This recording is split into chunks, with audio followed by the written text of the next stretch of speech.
The Red Room by H.G. Wells.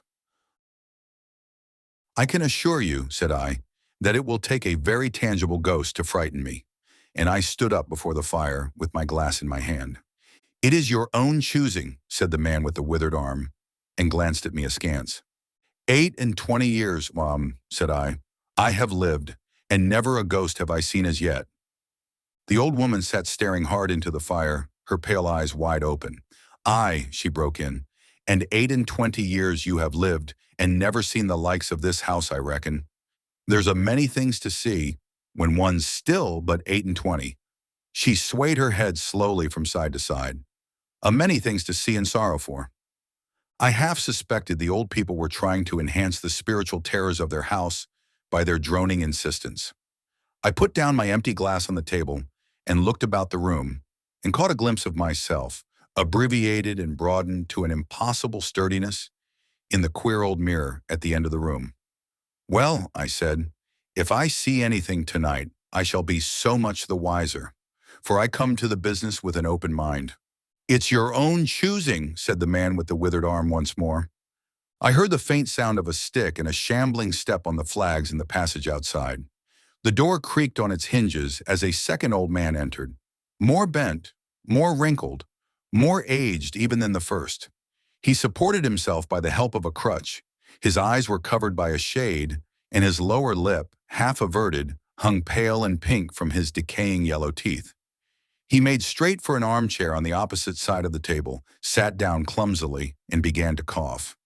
The man with the withered hand gave the newcomer a short glance of positive dislike. The old woman took no notice of his arrival, but remained with her eyes fixed steadily on the fire. I said, it's your own choosing, said the man with the withered hand, when the coughing had ceased for a while. It's my own choosing, I answered. The man with the shade became aware of my presence for the first time, and threw his head back for a moment and sidewise to see me.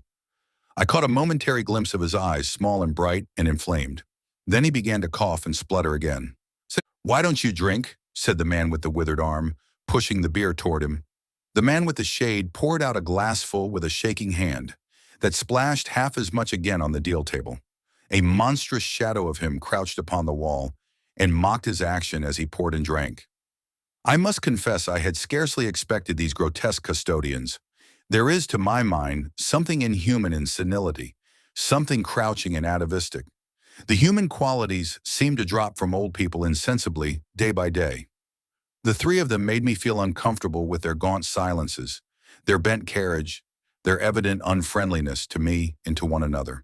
And that night, perhaps, I was in the mood for uncomfortable impressions. I resolved to get away from their vague foreshadowings of the evil things upstairs. If, said I, you will show me to this haunted room of yours, I will make myself comfortable there. The old man with the cough jerked his head back so suddenly that it startled me, and shot another glance of his red eyes at me from out of the darkness under the shade.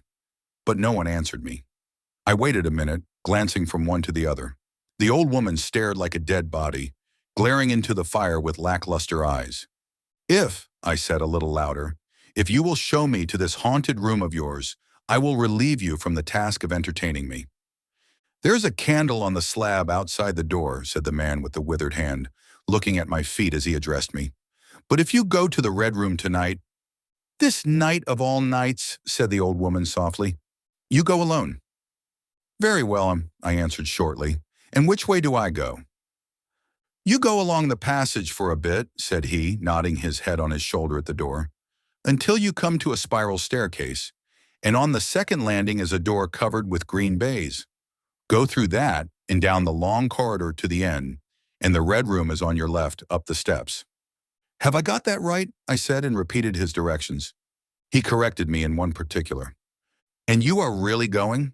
Said the man with the shade, looking at me again for the third time with that queer, unnatural tilting of the face. This night of all nights, whispered the old woman. It is what I came for, I said, and moved toward the door. As I did so, the old man with the shade rose and staggered round the table so as to be closer to the others and to the fire.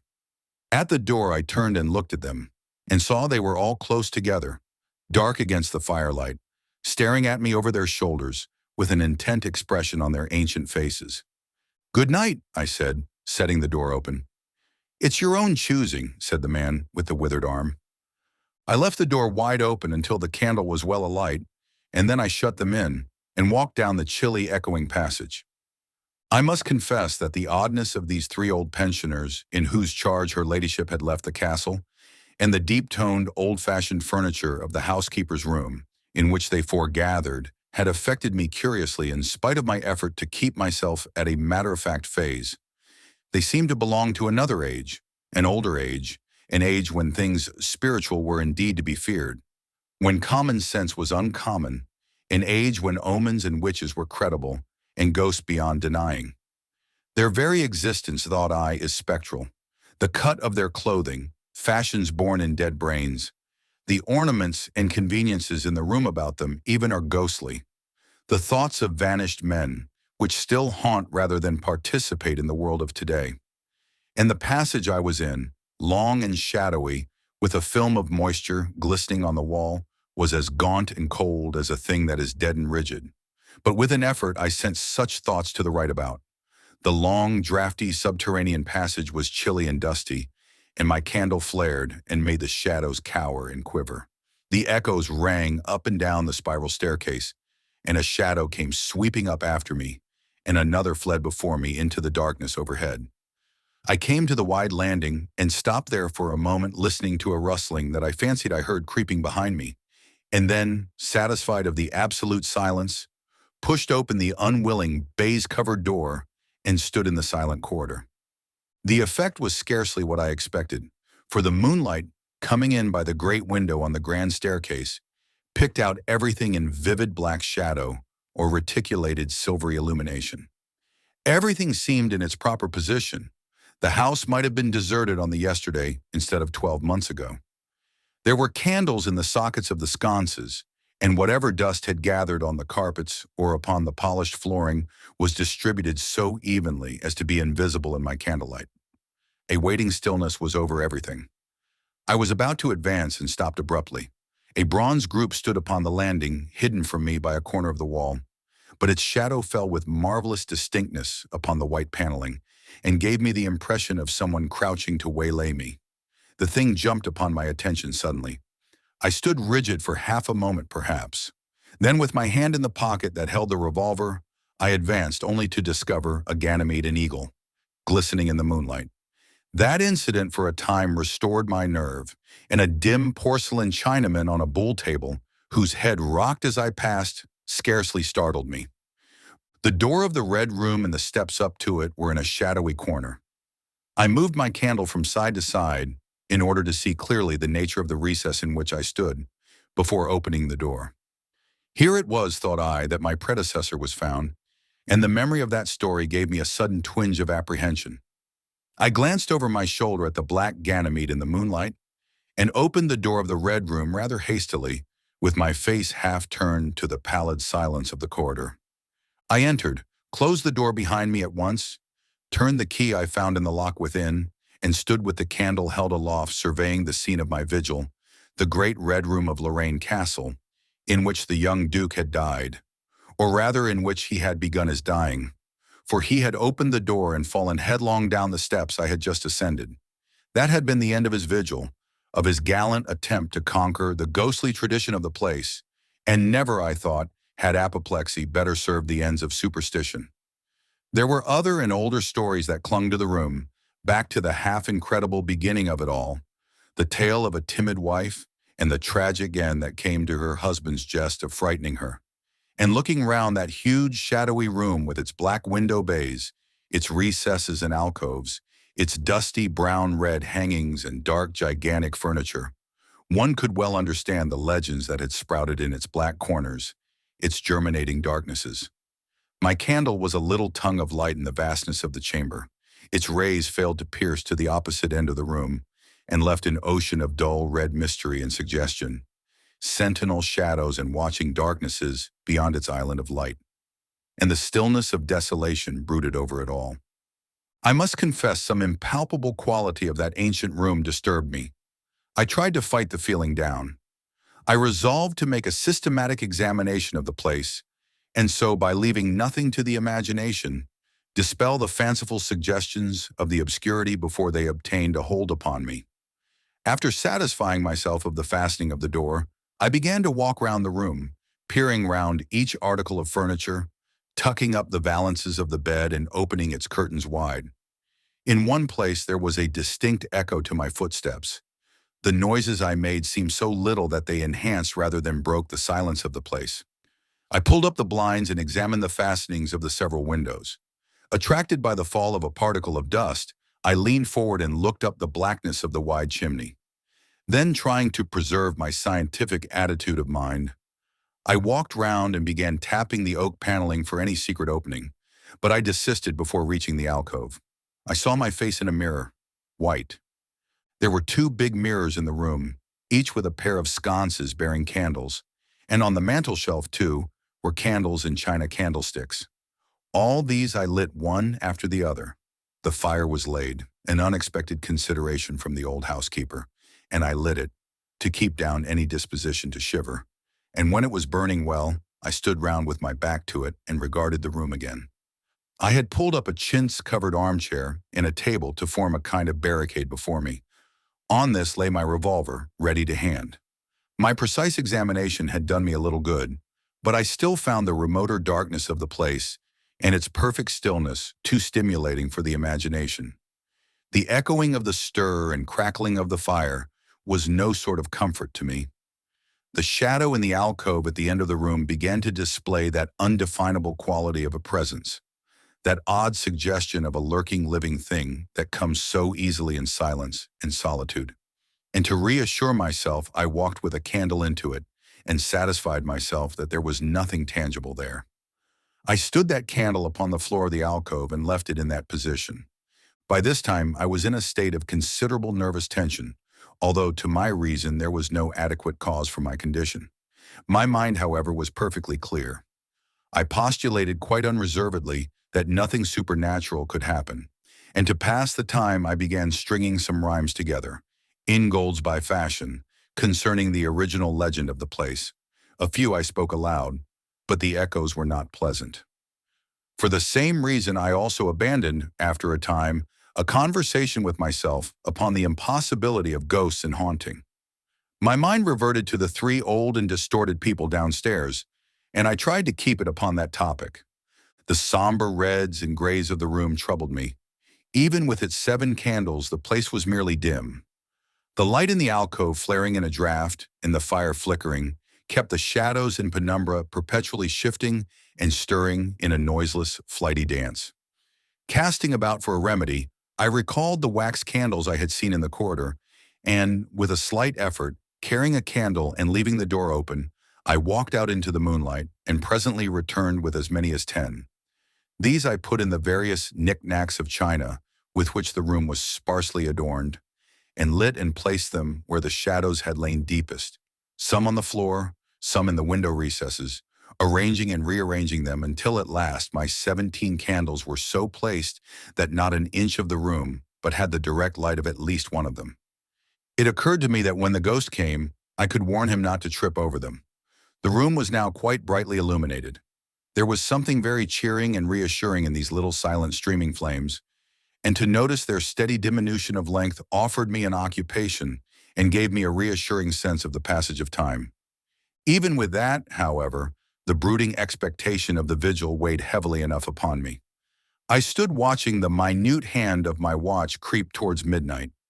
Then something happened in the alcove. I did not see the candle go out. I simply turned and saw that the darkness was there, as one might start and see the unexpected presence of a stranger. The black shadow had sprung back to its place. "By Jove," said I aloud, recovering from my surprise. "That draft's a strong one." And taking the matchbox from the table, I walked across the room in a leisurely manner to relight the corner again. My first match would not strike, and as I succeeded with the second, something seemed to blink on the wall before me. I turned my head involuntarily and saw that the 2 candles on the little table by the fireplace were extinguished. I rose at once to my feet. "Odd," I said. "Did I do that myself in a flash of absent-mindedness?" I walked back, relit one, and as I did so I saw the candle in the right sconce of one of the mirrors wink and go right out, and almost immediately its companion followed it. The flames vanished as if the wick had been suddenly nipped between a finger and thumb, leaving the wick neither glowing nor smoking, but black. While I stood gaping, the candle at the foot of the bed went out, and the shadows seemed to take another step toward me. "This won't do," said I, and first one and then another candle on the mantel shelf followed. "What's up?" I cried, with a queer high note getting into my voice somehow. At that, the candle on the corner of the wardrobe went out, and the one I had relit in the alcove followed. "Steady on," I said. "Those candles are wanted," speaking with a half-hysterical facetiousness and scratching away at a match the while. "For the mantel candlesticks." My hands trembled so much that twice I missed the rough paper of the matchbox. As the mantel emerged from darkness again, two candles in the remoter end of the room were eclipsed. But with the same match I also relit the larger mirror candles and those on the floor near the doorway, so that for the moment I seemed to gain on the extinctions. But then in a noiseless volley there vanished four lights at once in different corners of the room, and I struck another match in quivering haste and stood hesitating whither to take it. As I stood undecided, an invisible hand seemed to sweep out the two candles on the table. With a cry of terror, I dashed at the alcove, then into the corner and then into the window, relighting three as two more vanished by the fireplace. And then, perceiving a better way, I dropped matches on the iron-bound deed box in the corner and caught up the bedroom candlestick. With this I avoided the delay of striking matches, but for all that the steady process of extinction went on, and the shadows I feared and fought against returned and crept in upon me, first a step gained on this side of me, then on that. I was now almost frantic with the horror of the coming darkness, and my self-possession deserted me. I leaped panting from candle to candle in a vain struggle against that remorseless advance. I bruised myself in the thigh against the table. I sent a chair headlong. I stumbled and fell and whisked the cloth from the table in my fall. My candle rolled away from me, and I snatched another as I rose. Abruptly, this was blown out as I swung it off the table by the wind of my sudden movement, and immediately the two remaining candles followed. But there was light still in the room, a red light that streamed across the ceiling and staved off the shadows from me. The fire! Of course I could still thrust my candle between the bars and relight it. I turned to where the flames were still dancing between the glowing coals and splashing red reflections upon the furniture. Made 2 steps toward the grate, and incontinently the flames dwindled and vanished. The glow vanished, the reflections rushed together and disappeared, and as I thrust the candle between the bars, darkness closed upon me like the shutting of an eye, wrapped about me in a stifling embrace, sealed my vision, and crushed the last vestiges of self-possession from my brain. And it was not only palpable darkness, but intolerable terror. The candle fell from my hands. I flung out my arms in a vain effort to thrust that ponderous blackness away from me, and lifting up my voice, screamed with all my might, once, twice, thrice. Then I think I must have staggered to my feet. I know I thought suddenly of the moonlit corridor, and with my head bowed and my arms over my face, made a stumbling run for the door. But I had forgotten the exact position of the door, and I struck myself heavily against the corner of the bed. I staggered back, turned, and was either struck or struck myself against some other bulky furnishing. I have a vague memory of battering myself thus to and fro in the darkness, of a heavy blow at last upon my forehead, of a horrible sensation of falling that lasted an age, of my last frantic effort to keep my footing, and then I remember no more. I opened my eyes in daylight. My head was roughly bandaged, and the man with the withered hand was watching my face. I looked about me trying to remember what had happened, and for a space I could not recollect. I rolled my eyes into the corner and saw the old woman, no longer abstracted, no longer terrible, pouring out some drops of medicine from a little blue phial into a glass. "Where am I?" I said. "I seem to remember you, and yet I cannot remember who you are." They told me then, and I heard of the haunted Red Room as one who hears a tale. "We found you at dawn," said he, "and there was blood on your forehead and lips." I wondered that I had ever disliked him. The three of them in the daylight seemed commonplace old folk enough. The man with the green shade had his head bent as one who sleeps. It was very slowly I recovered the memory of my experience. "You believe now," said the old man with the withered hand, "that the room is haunted?" He spoke no longer as one who greets an intruder, but as one who condoles with a friend. Yes, said I, the room is haunted. And you have seen it. And we who have been here all our lives have never set eyes upon it, because we have never dared. Tell us, is it truly the old Earl who— No, said I, it is not. I told you so, said the old lady with the glass in her hand. It is his poor young countess who was frightened. It is not, I said. There is neither ghost of Earl nor ghost of Countess in that room. There is no ghost there at all, but worse, far worse, something impalpable. Well, they said. The worst of all the things that haunt poor mortal men, said I, and that is, in all its nakedness, fear. Fear that will not have light nor sound, that will not bear with reason, that deafens and darkens and overwhelms. It followed me through the corridor. It fought against me in the room. I stopped abruptly. There was an interval of silence. My hand went up to my bandages. The candles went out one after another, and I fled. Then the man with the shade lifted his face sideways to see me and spoke. That is it, said he. I knew that was it, a power of darkness. To put such a curse upon a home. It lurks there always. You can feel it even in the daytime, even of a bright summer's day, in the hangings, in the curtains, keeping behind you however you face about. In the dusk it creeps in the corridor and follows you, so that you dare not turn. It is even as you say. Fear itself is in that room, black fear, and there it will be, so long as this house of sin endures. Best audiobooks for free. Hope that you have enjoyed this production of H.G. Wells' short story, The Red Room. Please subscribe to our channel on YouTube and Rumble, as your subscription is the support we need to create more great free content.